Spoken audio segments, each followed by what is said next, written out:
Hello, Mark. Hi, Jay. How are you? Good, my friend. How you doing? Very good. Well, It's we can finally connect. likewise, my friend. I do have to apologize for all the times we've had to reschedule Oh, and the muck up and everything. It's normally no not worries. me at all. Like the first one, I'm not sure what happened. The second one, we had a power outage, Oh, which was unfortunate. And then, yeah, I've got to take my mum to work because she's going blind, sadly. So I appreciate you yeah. ending that one. And Yeah, no worries. because I did want to spend a lot longer than just 30 minutes with you. Okay, good. I think your work is fascinating, my friend, but how have you been in the meantime? Very good. It's always, at my end of my days, I've always have to kind of decompress because I'm working in schools with kids with difficult histories and challenges. And so there's always a kind of a decompression period. I'm sure we'll get into how you manage all of that during the conversation because I am very interested Yeah, in that line of work and yeah, just you as a person because you're dealing with things that are really difficult that people have been through, and that can't yeah. really be easy on you mentally or emotionally. No, that's right. Right. I guess That's right. strategies and tools for decompression, Yes. all that wonderful stuff. And avoiding alcohol.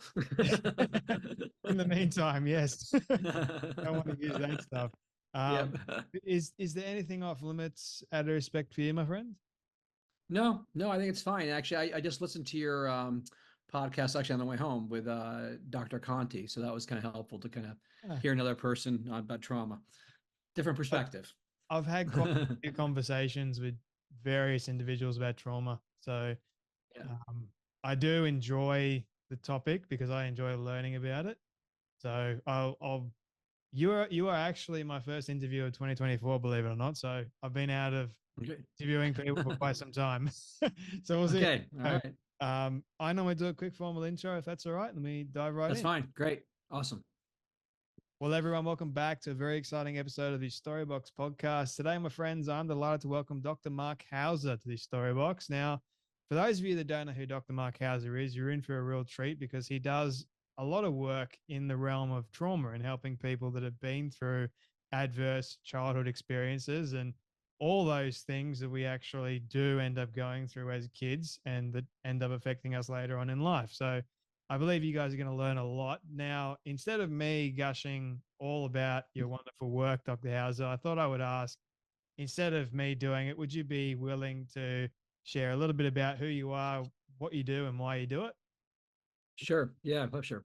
So first, thank you for having me on. It's a pleasure to be here today.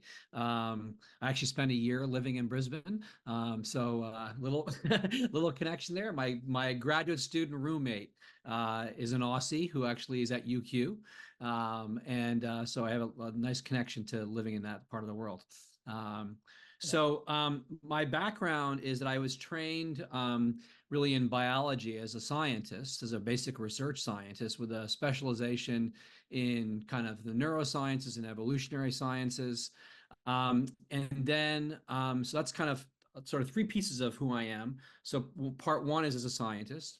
Part two is as an educator, which really started a long time ago, 25, 30 years ago, with teaching undergraduates in college, graduate students, postdocs, other professors, depending on the topics. And then for the last 14 or so years, taking my knowledge in this area to work with children in schools, mostly in kind of the special education arena, who have different kinds of disabilities, which includes children with various kinds of traumatic histories. And that work is also not just done in the United States, but internationally. I work in East Africa. We are working with children who have been orphaned. Uh, Kenya, as some of your listeners may know, is a country that has almost 3 million orphans. Sub-Saharan Africa, 54 million orphans. So the populations are massive. And of course, the issues that I'm sure we'll get into are equally massive.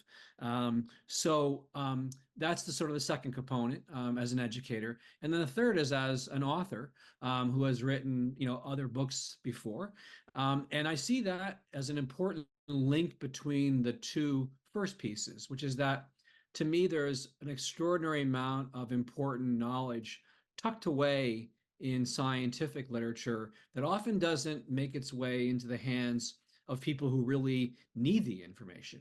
And in this particular case, for my new book, Vulnerable Minds, I see my audience as teachers, doctors, nurses, social workers, policymakers, as well as the parents potentially and individuals who have been hurt by various kinds of adverse childhood experiences. Welcome so much to the Storybox podcast. I'm sure we've got a lot to uncover with just that response alone. But I would be remiss if I didn't ask, how did you find Australia? How did you find Aussies? You can be brutally honest. I I love Australia, and my youngest daughter, who was with us, if she could move tomorrow, she would move to Australia. I think it's a beautiful country. I love the openness of the Australian people. Obviously, generalizations are always generalizations, but there's a joy of life, I think, in Australia that I think is very resonant with me. It's in some ways some of the similar, I think, openness of spirit that Americans often have, but it's a little wilder or more adventuresome. Exploration is a big part of who Australians are, I think. I just love the beauty of the nature. I mean, it's a beautiful, beautiful country. Having seen the Australian culture versus the American culture and all these different other cultures as well that you were describing initially, how have you found, or why is it the case that some cultures are more open and more receptive, say, than other cultures in terms of their vulnerability? I think that's an interesting question. I mean, the United States is really founded on an immigrant population. So, I mean, it is an entirely immigrant population. And I think just because of the nature of the geography of Australia, it's just very different. And so I think the US, you know, maybe things are changing. I think the US is becoming, like many countries, unfortunately, maybe much more guarded about bringing people into the country, which I think is very unfortunate because I think the strength of the United States has always been the large diversity of people, and from diversity comes a lot of really interesting things. But I think, that is for me, I mean, my father, who's still alive and 92, almost 92 years old, was born in Berlin and then moved to France and then was a child during Nazi occupied France during the Holocaust. His mother, was, so a German Polish background to his parents. My mom's parents were Russian. So I have a very strong, diversity in my own background. My wife's family is Danish. And so there's just an extraordinary diversity. And then our youngest daughter was adopted from Russia. So, we ourselves have a pretty big mix in our own. And I've lived in Kenya and Uganda. And so there's a real, diversity in our cultural backgrounds. I get the whole cultural differences. I mean, my great grandparents both, they fought in World War II. They were both fighter pilots, believe it or not. One was on the English, Oh. the other one was German. So I've always wondered whether or not they met each other in the skies and shot each other. That's sort of like a Yeah. running joke in the family. Yeah. But I've always Yeah. wondered about, why is it that some people, is it more or less about the culture? Is it more about the person, the individual, how they've grown up, what they've seen, that dictates whether or not they are more vulnerable with another person, or they're more closed off or guarded, or like is Yeah. it more their family upbringing, that sort of thing, do you think? Yeah. So I think, like in everything human, it's a mixture of nature and nurture, and how those two interact. And in the book, I describe in quite detail my father's own story, and I think it'll be probably, I'm sure, an important theme today. But when we think about the nature of resilience, and how some people fall more onto the resilient side of the world, and some people fall more onto the vulnerable. And I think it's really nice visually for people to get in their heads, your listeners today, this spectrum from vulnerable to resilience. And you're not stuck on one part of the spectrum, that's something that can move depending on various experiences. but biology plays an important role here. And when I think of my father's own experience, just to give kind of one example, um, he was a young child who, based on his parent vision, felt that he would be safer, they would be safer if they kind of split up as a family. So they would find some home or a Jesuit group that would take my father for 2 to 3 months. They leave him off, come back 2 or 3 months later, pick him up, move him again. And that was his life for 4 years of the war. Mhm. Now, that's for a child who needs stability and safety and protection and familiarity. All that was thrown out. Okay. But his parents, in some ways, created a world for my father that, for anybody who's seen the wonderful movie Life is Beautiful, was kind of like that. They created a sense of safety. He'll be okay. And that they were there for them. And they were absolutely loving, devoted parents. Of course, the challenge was he made it through, but everyone else in the family was killed. So only his parents survived. There's no surviving members from the Holocaust at all. And so here is someone who's now going through the rest of his life as an only child. They only had one child, only him. His parents were the only survivors along with him. But he's the most resilient person I know. Part of that is who he is, incredible strength of character to fight for himself like that. And a supportive family environment. He also happened to be a brilliant man who went to Harvard and got a PhD in physics and was a very distinguished scientist. Then turned himself to climbing and all these other things. He's just got incredible power as an individual. So it's a combination. And I think, one of the things that I'm sure we'll come back to a little bit more too is that when we think about resilience, certainly experts in the field want to really think about kind of multiple systems that are involved in resilience. There's certainly the individual. And so the analogy I draw in the book is, think about a gymnast, right? So they may be, a floor expert, but some of them are going to be competing in multiple sports. And it's not just them, it's their team, it's their coaches, it's the National Gymnastics Associations, it's their physical trainers, right? Everybody's contributing to when you get a great gymnast like Simone Biles. It's not just her, it's the entire team around her, which in her case included her parents and everybody else. And so I think that's the way to think about, resilience. I would never be some Simone Biles. I don't have the skills of a gymnast. I'm a good soccer player. I'm not a good gymnast, right? She had that talent. So you couldn't turn me into Simone Biles because our biologies are just different. So that's where we'll go today, is that we want to be thinking about these individual differences. And that's why in the book I make a big deal that we need to be distinguishing between adverse childhood experiences, which are the experiential part, and one's response to those experiences. Yeah. Is resilience inherent within all of us, or is it taught?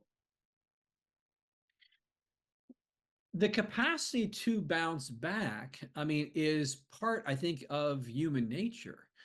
We are a resilient species. And I think, George Bonanno, who's wrote a book on kind of the nature of trauma and resilience, has nicely pointed out, and the science certainly shows this, that in many cases of pretty extreme experiences, the more common response is a resilient one. The traumatic response is less than that. And that includes, veterans of war who have experienced quite significant, traumatic experiences, and yet many, the majority bounce back. I want to be really careful here because I think a lot of people who have written about that, the conclusion, which I think would be disastrous, is we don't have to worry about kids Mm, because they're just going to bounce back. yeah. And yet, when we think about, some of the recent statistics coming out of the World Health Organization, that approximately 1 billion children every year are maltreated across the globe. And of those, 40,000 die each year. We're talking about a significant part of the world population that is potentially harmed. And we know that the young brain is fragile. The earlier in development that adversity occurs, the more likely it is to harm that child. And so we can't be lulled into the position that resilience is the norm, because it may end up saying us, well, I don't have to do anything. Mm. I agree with you on that point. I don't think it's wise at all just to go, oh, the child is going to bounce back because it's inherent within human nature for that child. It's like a click, it's gonna switch all of Yes, a sudden. They're going to be able to that's right. bounce back fairly quickly. But it's like if they don't have the information at their fingertips, if they don't know what they don't know, how they're going to actually bounce back. So they don't have someone that comes alongside them to help them and say, hey, it's going to be all right. And here's why it's going to be all right. Because I've been through the same thing. If a child doesn't see someone else go through the same thing that they've gone through and be all right, it's like a learned behavior at the same time. So, sure, I agree with what you were alluding to, that the ability to bounce back, but there's also a learned component as well that comes along with it.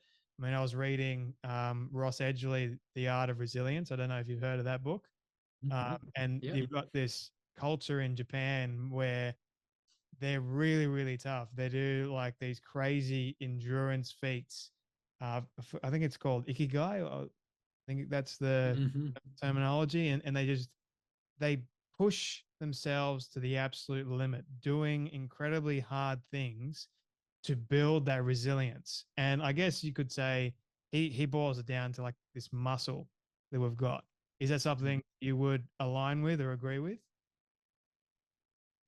Yeah, I think there's a nice, I mean, there's a kind of a nice metaphor analogy to it. I think where I go differently is tried to go beyond the kind of metaphorical muscle idea, to really think of what's now being discovered, in terms of the biology underlying the capacity for resilience. And so I think one of the things, and I'm sure we'll talk about this a little bit more, is that I resist in many ways, in the book as an example of this, um, the broad scope use of the term trauma, as well as the broad scope use of resilience. They become part of the colloquial kind of lore, and I think to great harm in some sense. There's a general sense, which comes out in some ways of the clinical literature, at least things like the Diagnostic Statistical Manual, that people often refer to trauma, in terms of response to violence. That either seeing violence, as the case of war veterans, or being physically abused or sexually abused. And those are certainly ways in which one can have a traumatic experience. But we know well that children who have been neglected, where there's no violence, have distinctive traumatic responses.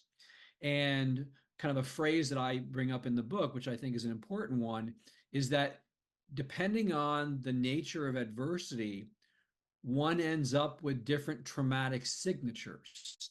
And it's important to understand those signatures because they guide what we can do to help. And that's important. Whereas we say, oh, well, this is a child with trauma. I, as a person who works with kids, I don't know what to do with that. Mm, That doesn't help me. That's saying you're sick. Okay, now what, right? That's not helpful. Whereas the science is really maturing in a way now that we can speak about these signatures. And let me just give an analogy. um, this has happened recently with family members where they were told, you had a stroke in this area called the occipital lobe, which is the area which is involved in vision. And saying that you had a stroke in the occipital lobe is like saying that you have a bleed somewhere in your body. I don't know what to do with that information. So we now know a lot in terms of the brain, that when certain areas are damaged, you get these signatures of the deficit. So there are certain areas that are involved in language production and other areas that are involved in language comprehension. And depending on where they're damaged, you may show a production problem or a comprehension problem. In the same way, there's a tiny little area between kind of your temporal lobe that when that area is damaged, a common deficit is you don't recognize faces.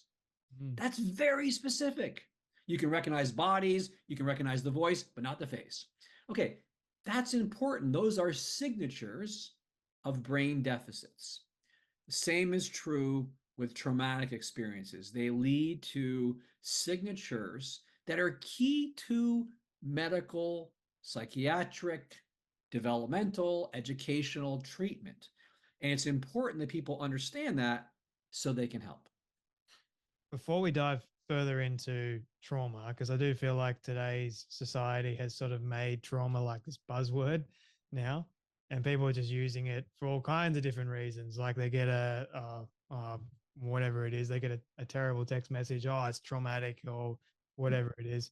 Um, but I want to go into today's society and today's culture. I've been noticing a shift, and it's almost as if like we are trying to coddle young kids. And I don't know if you've seen the same thing. I get that there's a lot of kids that have been through some terrible experiences, and we need to help those kids for sure.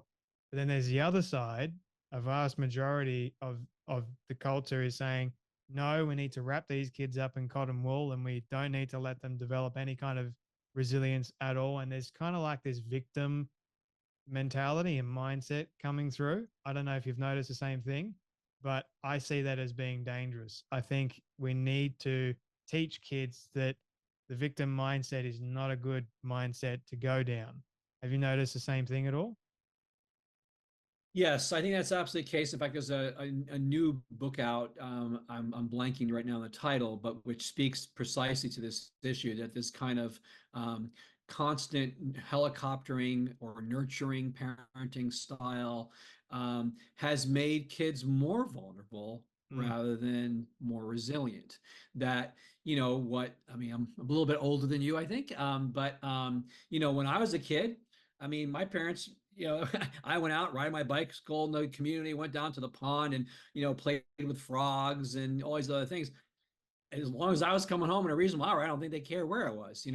Um, and so I think that, the book that came out a few years ago, The Coddling of America, it's yeah. not just America. I think it's much more of a global thing. But again, I think maybe in certain societies that's happening. Certainly when I, do work in Kenya, that's not the kind of model I'm seeing in Kenyan society. So I think it's certainly a part of certain Western societies, relatively wealthy nations. It's certainly happening and it's backfiring. There's certainly a recognized crisis in terms of youth's mental health. Mm, But it's fueled by many, many things. And I think many of your listeners will be kind of aware of this. Some people point to social media and smartphones, which certainly is part of the ingredient. Some people point to this kind of overbearing, nurturing, protective parenting, which is another piece of it. Um, you know, Social media in part has been a help in that mental health has become less of a stigma than it is in many parts of the world.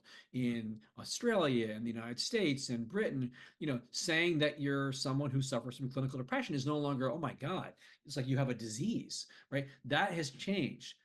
But the flip side of that is you have things like on TikTok, where hashtag bipolar is one of the most common hashtags. I mean, that's frightening. And so we are in schools now with kids coming, I have bipolar. Who told you? Oh, TikTok. No.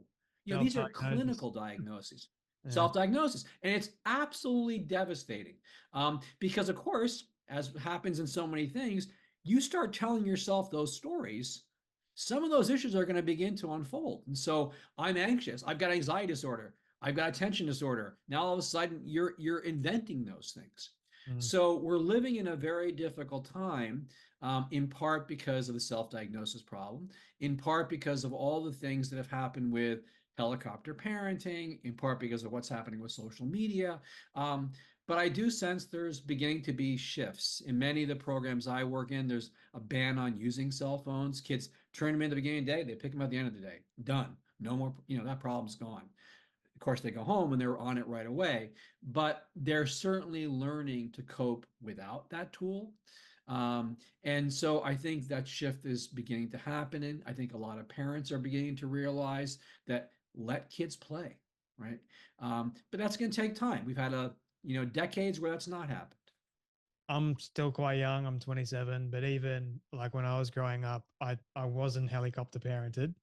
Um, I was allowed to fall over, hurt myself, and even do some difficult and hard things. And I went through a lot growing up with my health and with just life in general.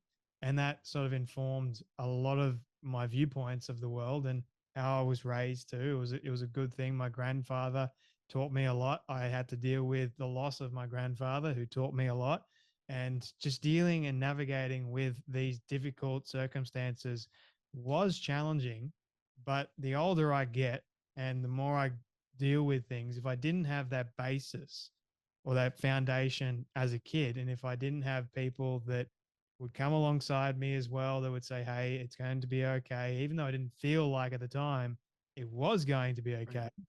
But as time went on and the older I got, the more mature I got. Hopefully, I got more mature. I'm just kidding. But yeah, the age that I'm at now, I'm just like, it's okay. And I feel like these young kids, being they're being ruined by these Mhm. false messages that you can't. It's not going to be okay. Like if you take the Right. easy way out because it's easy, that's going to be more beneficial for you, which is the wrong kind of message. Yes. Now you've got these weak-minded men that treat women terribly. That I think the statistics on masculinity is going down incredibly. It's really low. You're seeing the rate of dating and relationships, they're failing as well. And it's all stemming from these terrible TikTok trends and ideas that young people see on social media, that it's like this is going to be okay, but it's really not. And I think another one as well on TikTok that's really popular is not just bipolar, but it's also multiple personality disorder as well. For sure. That's trending Yes.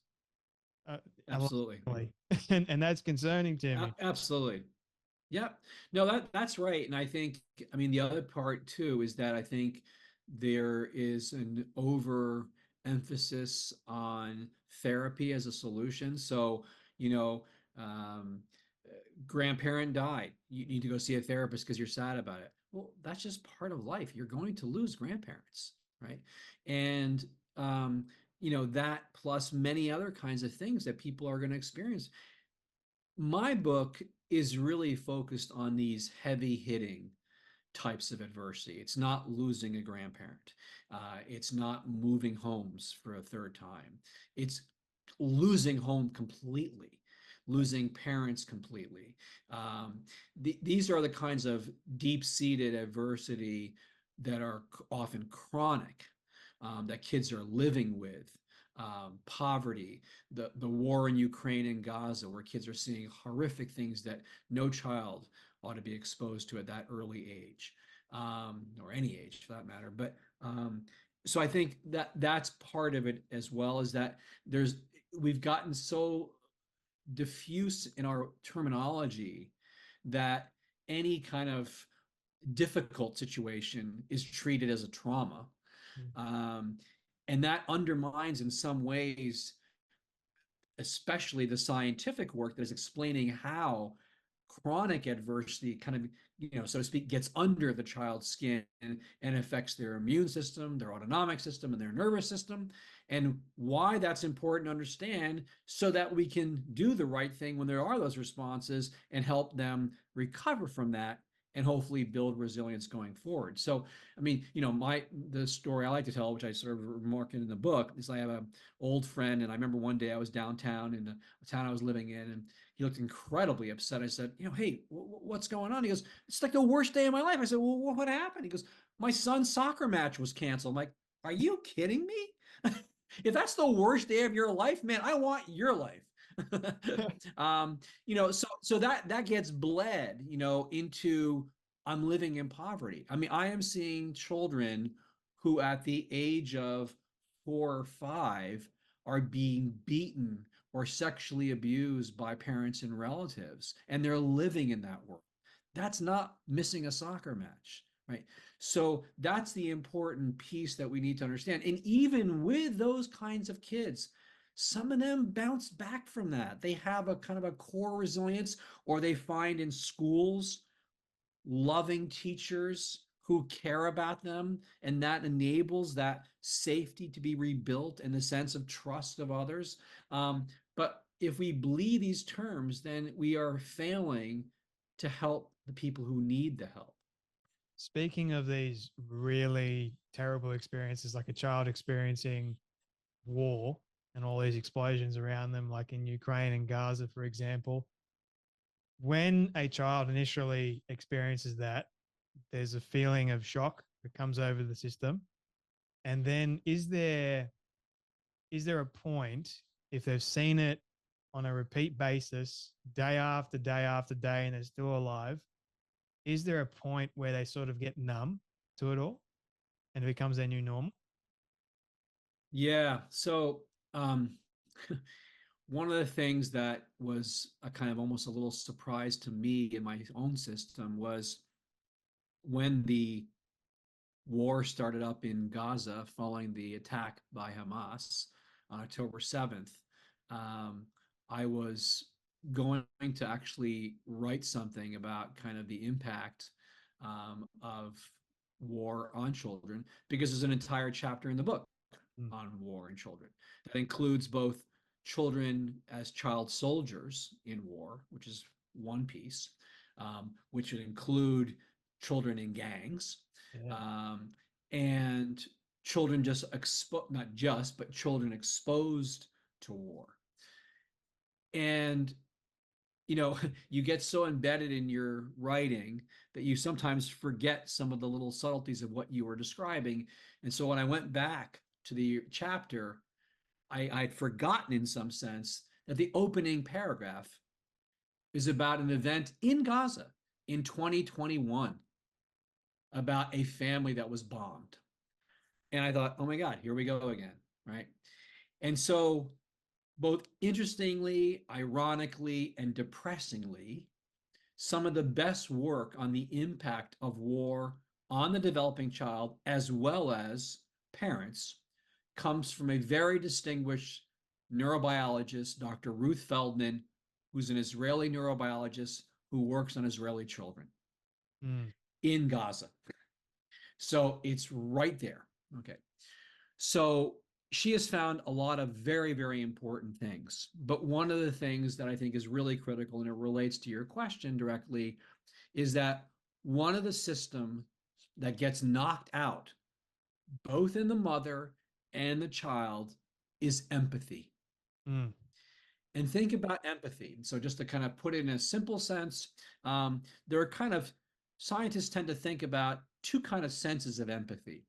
One is kind of an emotional, unconscious sense of empathy.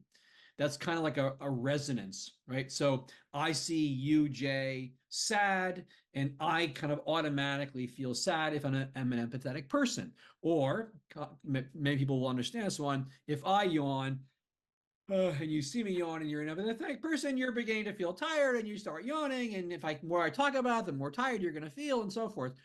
And interestingly, in both psychopathy and autism, contagious yawning doesn't really happen because empathy is a system which is a deficit in those two types of disabilities. So in war, that system, see, I can tell you're going to yawn. Yeah.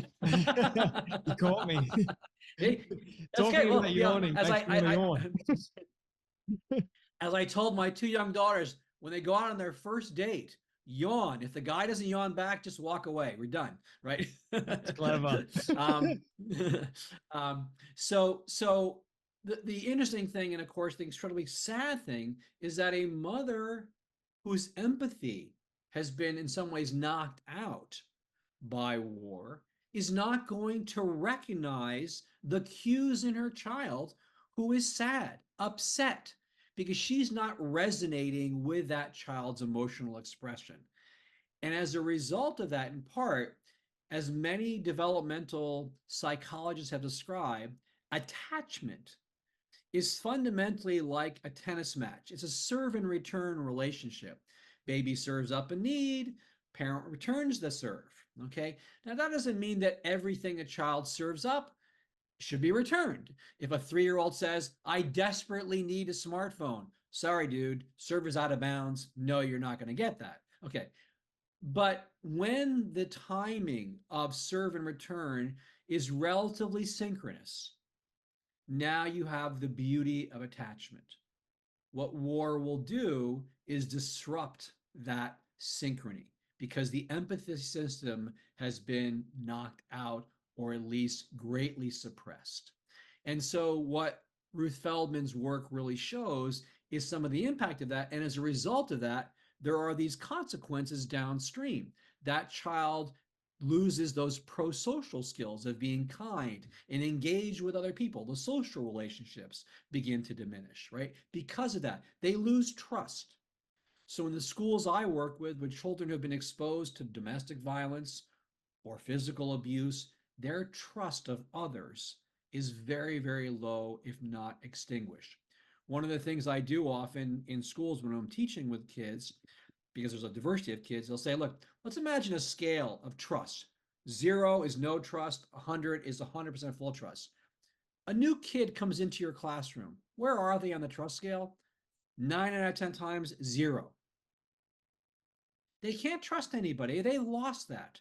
The Mm. world seems so unsafe that trust is a fragile, fragile concept. And what schools can do, and that's where the magic happens in good schools, is they begin to show that irrespective of what that child does, that teacher, that nurse, that counselor is there every day to be supportive of that child. And when they see that, that trust begins to go back up. That scale begins to go from 0 to 10 to 50 to 70, and it begins to build back up. But that's what war can do. It's constantly that child is on high alert. There's a system in the brain called the amygdala, which is very fundamentally related to our emotional processing. It valences the world, positive and negative, often really linked to fear. For them, that system is on high alert because the world feels unsafe.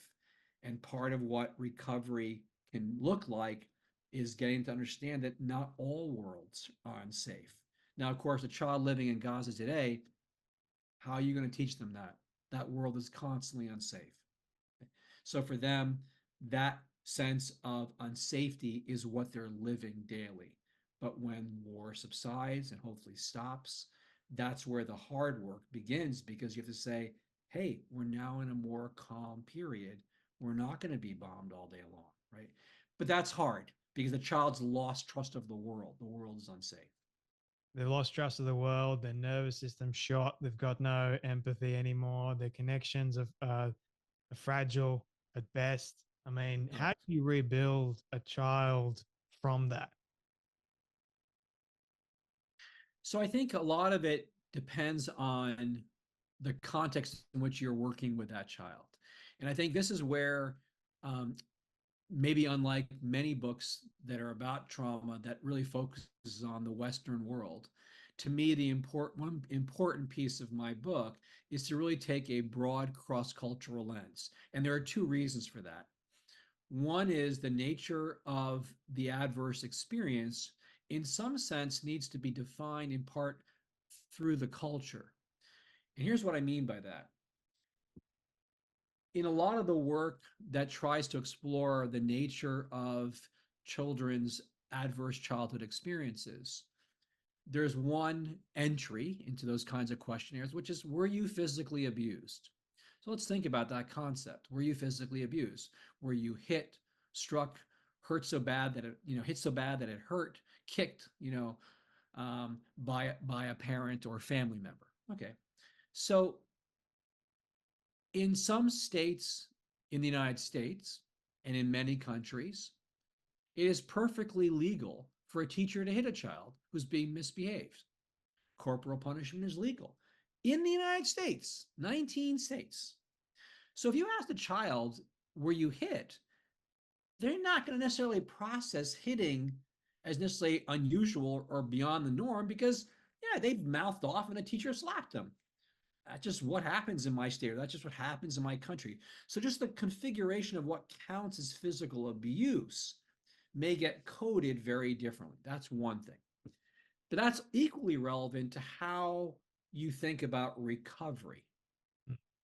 So one of the things that I do in the book is, for example, talk about how do you help a child who is a child soldier recover. And one of the critical pieces is how the community sees that child who is now an adult. When that community sees that child as a victim rather than a predator, that's a very, very different stance for recovery for that child. Because the community is now saying, look, it was not your fault that you killed these people. You were a child who was effectively abducted, or you had no choice. Mm. And so part of the healing is having a community be receptive to that and having that child understand in the same way that a person who was sexually abused, who may be seen by a community as damaged goods, right? It's saying, no, no, you were the victim. Okay. So part of the healing comes from a shift in the culture's attitude towards that individual. Okay. So that's one thought about healing. And those are aspects that are very need to be very culturally sensitive, right? So I can't take my American psychiatric lens and say, I'm going to plunk down in the middle of Kenya or Bali or China and just use my approaches because it's totally culturally insensitive. Okay. So that's part one. The second part, and this is really the last part of the book, part three, is on the healing parts, the hopeful part. How do we help people recover from the diversity of experiences that it may have led to a traumatic response, heal and recover? And here is the notion of a kind of a trauma toolkit, right?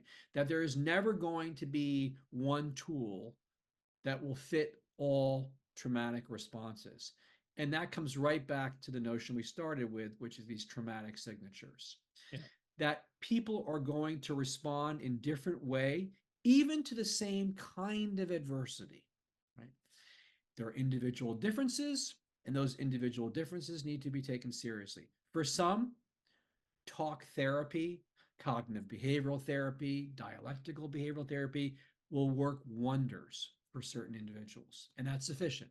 For others, therapy along with certain kinds of medication may be sufficient to calm the system and allow for growth and recovery. For others, they are treatment resistant to medication and therapy, and they need something else. And so, what I try to do in the book is offer up this menu of options, both so people understand there are different things that can be done. And part of the differences come from thinking about different environments in which things can be done. It's not simply in the therapist's office, it's not simply with your doctor or psychiatrist. It's happening in schools, it's happening in communities, it's happening with parents. And so it's key that people understand, you know, we need a community of people and professionals who understand these things to ultimately help people recover. Can you, at some point after being through all of that, can you be fully recovered? Yes, I think there's a real hope there that we have many, many, many, many cases of clear, hopeful recovery. And I think this is important. And I'll just give an example because I think it's important to talk about some of these cases where it looks hopeless. And here I talk about in the books, which some of your listeners may be aware of, the kind of the revolution going on now with psychedelics as a Mm. treatment form along with therapy. The key piece for your listeners who may have heard about this is that this is not just, you know, taking MDMA and having a fun time. Is psychedelics that's therapy assisted, and that therapy is key. And that's why there's some concerns about kind of legalizing this as an approach because the therapy is key. It's not just any old therapy, it's therapy of a certain kind with real trained experts who are linked to understanding the role of the psychedelics. But let me give you two examples. And these are recent studies that have been published. And They're focused on adults, but they're focused on adults who have a long history of suffering from major depression on the one hand or PTSD on the other. Psilocybin or magic mushrooms used for depression, MDMA for PTSD. These are beautiful studies. In some ways, the details don't matter for right now, at least. But here's the key piece: all the subjects in both studies for depression and PTSD were long-time sufferers where medication and therapy did not work. They were, in other words, treatment resistant. 12, 13, 14 years, suffering for long periods of time. They now go on to these psychedelic assisted therapeutic approaches. And what they find in both studies is approximately a 60% elimination of the clinical criteria for depression or PTSD. That's extraordinary, right? Mm. Now, small sample sizes at this point in time. We don't have thousands of people who have been treated, right? Not the kind of, let's say, diversity of people who have been treated, but it's an incredible sign of hope. They're also not longitudinal. These people have been followed for 10 years to see if it may pop back, right?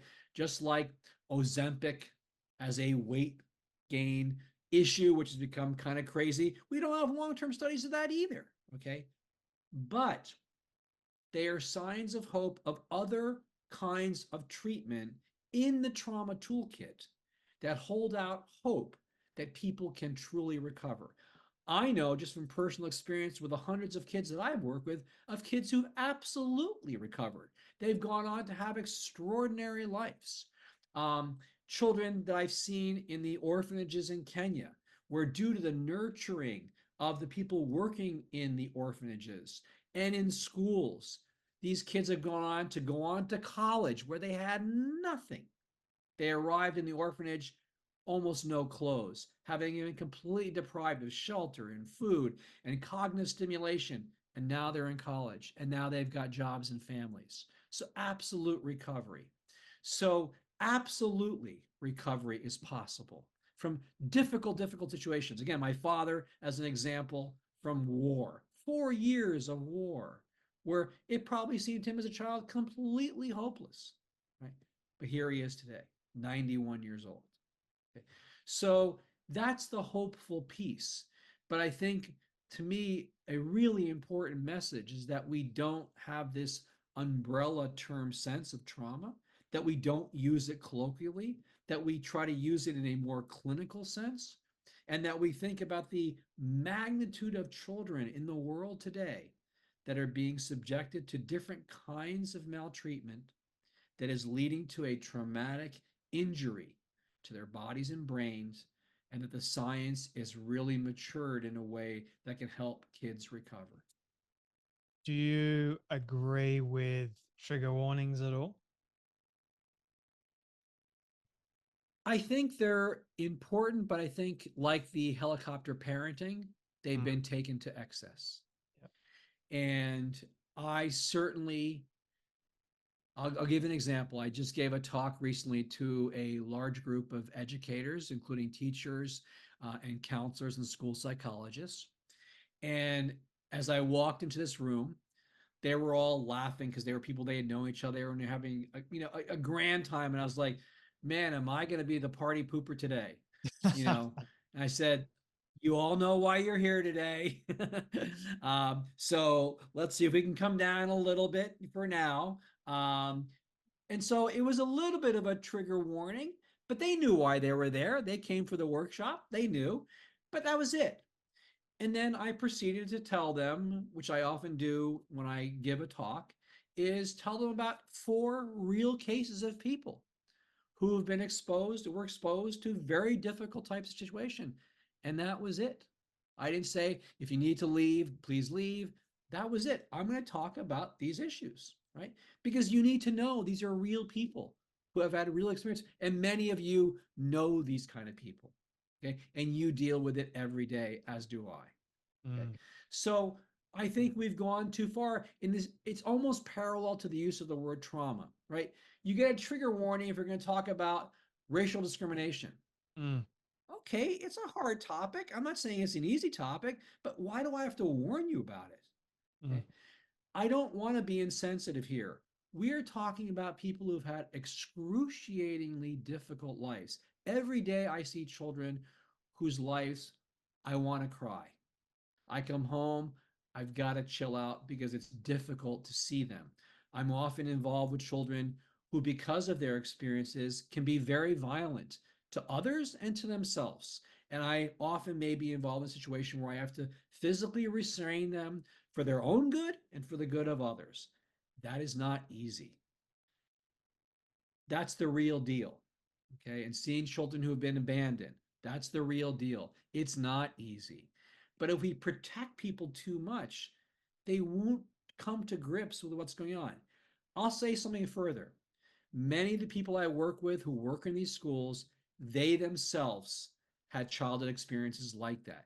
Every time they're with those kids can be triggering for them. No doubt about it, right? Because just seeing, feeling, smelling, hearing, all the senses get flooded.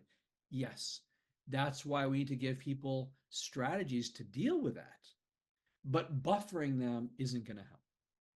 did you see, I think it was in the UK recently, the BBCP or whatever they're called, the rating system, they recently bumped up the rating of Mary Poppins from G or U to PG because of discriminatory or racist language in the film. And one of the examples they Absolutely. used was the chimney sweep scene, saying that it was promoting um, shameful flirting and blackface. And Yes. I could not believe what I was reading. I'm like, this is a pure example of going way too far. Yes. Shameless flirting on a rooftop, and the guy has a job Yep. as a chimney sweep. He's gonna obviously get soot on his face. It's gonna look black. Like, what are you gonna do about it? Right. Was I'm No, like, no, yeah, that fits along in the United States with Dr. Seuss being banned yes, because the Sneetches had stars like the Jews, and so it was basically a Nazi propaganda machine. I mean, no, it's gotten out of control. eh, And again, it's interesting that you bring this up because in the many of the schools I work in, I do a class with these kind of kids on critical thinking where we discuss some of these hot button topics. And I brought up Dr. Seuss and I said, look, let's get started with the first conversation.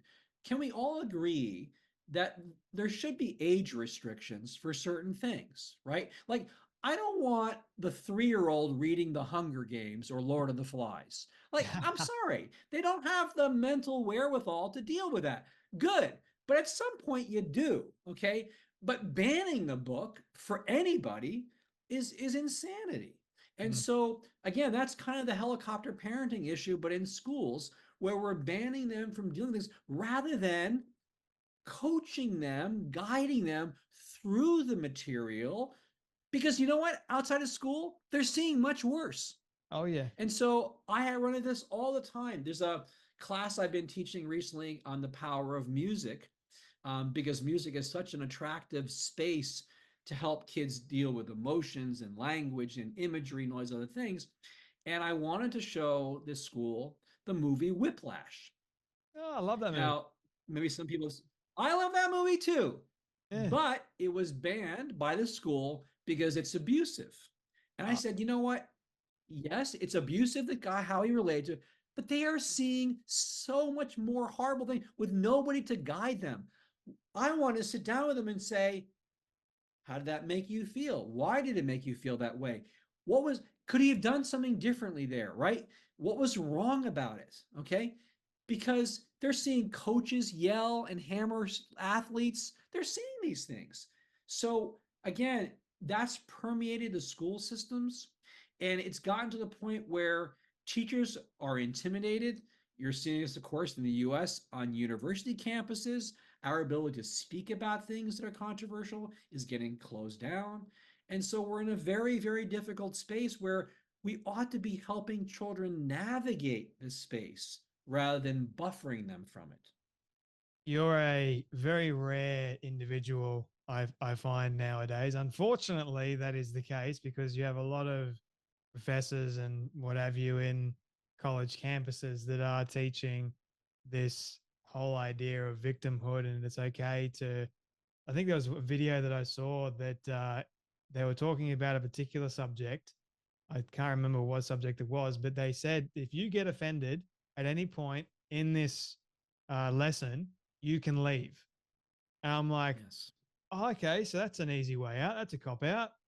And my advanced English teacher were watching Schindler's List, and that movie. I mean, it broke me apart, honestly. And there was a couple of nude scenes in there, and a couple of my classmates were going, "Oh, nudity, nudity," and she goes, "Get over it. It's they're humans. Like, grow up." Right. And I'm like, Right, right. "Yes, yes, miss. I love it," Yeah, because it wasn't anything sexual at all. I that's mean, right. I think there was a sex scene with Schindler, um, but she even said, "You've got to watch it. Put yourself through it. Yeah, It's part of that's life." right. She's like, "You're going to be at that point at some stage of your life." She wasn't trying to coddle us at all. And I highly That's right. respected her. I can only imagine what she thinks of Yes. a lot of the kids nowadays, to be honest. But it's just really Yeah. absurd how you've got all these kids that don't really know how to critically think. They don't know how to think for themselves. It's about No, that's right. it's not about how to think anymore. It's about what to think. And I think that is Yes. really sad. And it's the plight It on is. on the next generation of young kids. Yes. No, I think that's right. And I think kids are now so overly sensitive. I'll give you just an example. This happened, a year or so, a couple of years ago. I the raid on the Capitol had just happened, and I was teaching a class kind of on civics and human rights. And I said, look, I want us to listen to then President Trump's speech. And I just Googled, President Trump's speech, and I pulled it up, and this kid stormed out yelling, "Well, you're biased. You, of course, picked the CNN clip." I said, "Well, all I was showing was his speech. It was by CNN, but I wasn't giving you an interpretation by CNN. I said it was just this president's speech." I said, you went off the deep end. I said, come on. I said, it was just the speech. I wanted you to listen to the words and come up with your interpretation. But he was gone. And I was like, oh my God. And he probably went home and told his parents that I'm like a lefty liberal, who just hates Fox News and da, da, da, da, da, da, da, da. But but that's the pressure that teachers are also under because they're so worried about being canceled or fired or disciplined or whatever it is. And Mm. so, you know, I'm certainly careful, but I'm always worried that I'm on the fence because I want them to come to grips with controversial topics, especially the kids I work with, where their traumatic experiences have often delayed some of their cognitive and emotional functioning. One of the things I talk about in the book, and this is something that's being globally felt, and I'm sure all of your listeners, especially those maybe working in schools or parents, one of the things that's important to understand about the response to adversity is the age of the child. And when we speak about this child has had an adverse experience and is therefore traumatized, the age is critical. So let me give you an example that was felt globally. When COVID hit, it deprived teenagers of a fundamental need for social interactions. Yep. Teenagers need social interactions the way that babies need milk. It's a critical or sensitive period of development, and if they don't get it, they have been deprived. What we are now seeing as a consequence of this is socially immature kids because they were deprived. what happens, therefore, in the classroom is that we are dealing with kids who may be 16 years old, but they're kind of like 12-year-olds. And so that has to create a totally different lens on what you can do. So coming back to the earlier example, Hunger Games for a 16-year-old, totally cool, but not many for a 12-year-old. And Mm. so that's what we've got. So you've got to be shifting your age sensitivity, but it also means you need to be giving them experience. This is how you interact with somebody when you're 16 years old, not 12 years old, right? And so those are huge shifts. And that's why that lens of age is such a key dimension of thinking about the nature of adversity and its impact on potentially traumatic responses. Yeah, COVID's really sent us back quite some ways, especially young kids. The rate of mental health, the crisis that was created with that because they handled COVID lockdowns and everything like that so poorly. And I was watching Dr. Phil recently on The View, and it was amazing to me because Dr. Phil was basically talking about facts on there. And the View host had the gall to argue with Dr. Phil, who was a very well respected psychologist. And I'm going, what is wrong with you people that you're arguing with a well-respected psychologist that has got years of experience and he's done the research, he knows the literature, and he's seen kids that are damaged from the COVID-19 pandemic. And then they Yeah. get let him talk for like, I think it was a minute and 30 seconds, and they quickly cut to commercial break. And I'm like, Well, that is sad. Let the man that very knows sad. what he's talking about, let him speak. It's okay. Yes. He's talking about the Yes. reality of a lot of young kids' experiences, and we are seeing the result of what took place. You can't hide that anymore. Yes. Right. That's right. No, that's right. But I think your point is, which is very good, I think brings up a parallel point, which is, and this goes back to TikTok. Mm. There are so many self-proclaimed gurus, Oh, experts, and so I think people have lost the ability to distinguish yeah. between people. So, for example, I'm not a psychiatrist. I'm not going to pretend to play one on TV either. So I have certain experiences as a scientist and as a teacher, and I'm going to say that's where my experience comes from, right? I'm not going to say I'm a therapist who uses psychedelics. I don't. I Mm. know the science, I know what's been published, and I can tell you about it. Okay. But unfortunately, all over YouTube, all over TikTok are these self-proclaimed gurus who seem to know everything about everything. And so I think the general public has lost the ability to distinguish, right? So when CNN or Fox or whoever gets an expert on, I want that to be genuine. There's someone who has worked in, let's say, military intelligence. They were the head of CIA. They are a distinguished lawyer who knows about legal issues about human rights. I want somebody who really is trained in the area they're speaking about. That doesn't mean I couldn't give an opinion about something else, but I'm clear that it's an opinion that's not based on a lot of facts or experience. Mm. And that I think has been lost. And so, you know, again, I know you've had a lot of people on your show who come at the issue of trauma as experts, but even that notion, right, has to be qualified. Experts in what? If you're a psychiatrist, that is your expertise. Have you worked directly with kids in schools?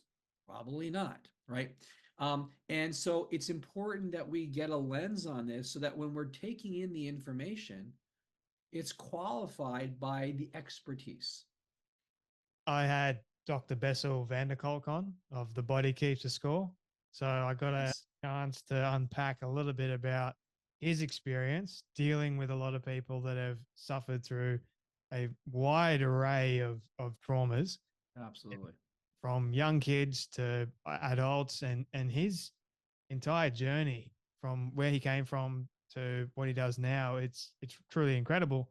And so that means Incredible. I would respect a lot of his work as a professional and having a lot of experience compared to somebody that is a self-proclaimed expert on the subject of trauma, has got nothing to do at all, all they're talking about is their own personal experience and what they learned from their own personal experience, and that is it. Like, I would much Correct. rather listen to Dr. Bessel or yourself or Dr. Paul Conti, highly respectable individuals that have seen a vast array of different people, and they don't only just talk about their own experience, they're talking about others' experiences too. And they've got a huge array of knowledge to back it up as well. So I think that is so much more beneficial for people to actually listen to and go, all right, it's still okay to question what this expert is saying. Like, I still question what Dr. Phil says. I still question what Paul Conti says. I still question all these things because that's okay. That is Absolutely. part of critical thinking. That is part of growing. So it's not shutting that down and saying, oh, just because this person says it, that means it's gospel. It's so. Right. No, that's very well said, because I think, the beauty of science Hmm. is that trained experts can disagree, Yeah. right? The lens that, Bessel van der Kolk takes on the issue of trauma is going to be different from the one that Paul Conti takes on trauma. That's going to be different than the one I take, in part because of the nature of our actual experience in those areas. And even two different psychiatrists Yep. will have different lenses on what the appropriate psychiatric approach is. Some are much more focused on the medical side, the medication side, some more on the talk therapy side, some on completely different techniques. What I greatly respect about Bessel van der Kolk is he too has the view of this kind of trauma toolkit. And he's been a leader in many ways of exploring different ways of getting at this. And so I think, that's very, very commendable. Does that mean that I agree with on everything he says? No. But that's part of how we grow, all of us. You're allowed to disagree. And my Yes. problem is, in today's day and age, you have a lot of people that go, no, what I say is gospel. You're not allowed to disagree with me. Science is not the ability to question. I am the science. You need to be quiet. You need to go away and only listen to what I'm saying. That's it. And I'm like, Yes. no, that is a dangerous line of thought. We live in a Very. free society. We should be able to question scientists. Dr. Gabor Mate, for example, he worked with Dr. Bessel van der Kolk as Yeah. well, and even Right. have disagreements. He's admitted that, Correct. but they still have Yes. a high level of respect with each other. It's like Totally. that level of respect in the disagreement has gone out the window. And it's now, I'm going Yeah. to attack you for your belief or your word against mine. I'm right, you're wrong. Leave me the hell alone, so to speak. You can't have it That's from right. anymore. And I think that just for young kids, seeing that, it creates a world of problems. And not only Yes. that, it annoys the hell out of me. Yes. No, and I think it blurs the distinction between science and religion, right? Religion is an ideology where this is the way the world works, and this is not a criticism against religion. It's just saying there's a difference, right? Science is about, in many ways, disagreement for growth and the pursuit of some aspect of truth, and so whereas that's not the pursuit of religion, right? Although there's one version of it, but science is a version which is there are many ways to think about the world. We're trying to get our best approximation of what is really going on. And I think, especially, in the space that we've been talking about, the science has really grown dramatically to help shape how the brain and the body are responding to these adverse experiences. And I think that's what's so exciting, is that, and that's really where the hope comes from, is that the discoveries are really driving the hopeful interventions. I know you've had a busy day, Doctor, and I know we've gone a little bit long. But I just want to say thank you so much for your wisdom, your advice, and for joining me today on the Storybox podcast. Where can people find you? Where can they connect with you and learn more about your work? Sure. Yeah. And it's been a pleasure and a really delightful conversation. So I appreciate the opportunity as well. I think the best place is my author website, which is simply Marc D. Hauser, Marc with a C, from a French father, and Hauser, Hauser. So markdhauser.com. And that's where, links to my books, to my papers. I've got a lot of links to my published scientific papers, but also books and other podcasts and appearances. So that's probably the best place to go. I'll make sure it's all linked in the show description below. But Dr. Marc Hauser, thank you so much for joining me today on the Storybox podcast. Thank you very much, Jay. Great pleasure.